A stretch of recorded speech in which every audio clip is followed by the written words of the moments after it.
તો રાજકોટ ગ્રામ્ય પોલીસે ચોક્કસ બાતમીને આધારે ધોરાજીમાં ચાલતા ડુપ્લિકેટ ઘીના કારખાનાને ઝડપી પાડ્યું છે। પોલીસની રેડ પડતા જ ડુપ્લિકેટ ઘી બનાવતા વેપારીઓમાં ફફડાટ વ્યાપી ગયો હતો। પોલીસને બાતમી મળી હતી કે છાડવાવદર ગામમાં નકલી ઘીના પ્રોસેસિંગનું કામ ચાલી રહ્યું છે, જેના આધારે પોલીસે અહીં રેડ કરી હતી। પોલીસે વેપારીઓની અટકાયત કરી છે। આ દિશામાં વધુ તપાસ પણ હાથ ધરી છે।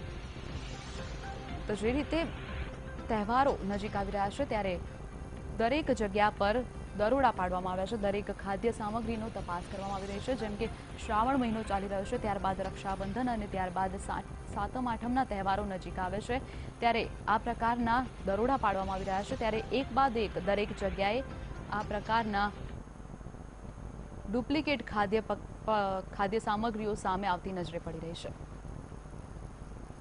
તો અંગે વધુ માહિતી માટે અમારા સંવાદદાતા વિજયસિંહ જોડાઈ ગયા છે। તો વિજયસિંહ, જે રીતે નકલી ઘીનું કારખાનું ઝડપાયું છે, શું છે વધુ માહિતી?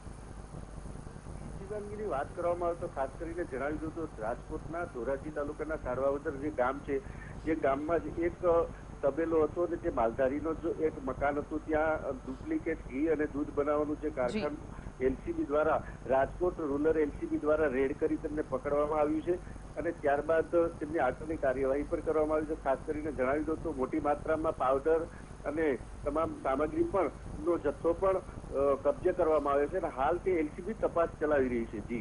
જી વિજયસિંહ, આભાર।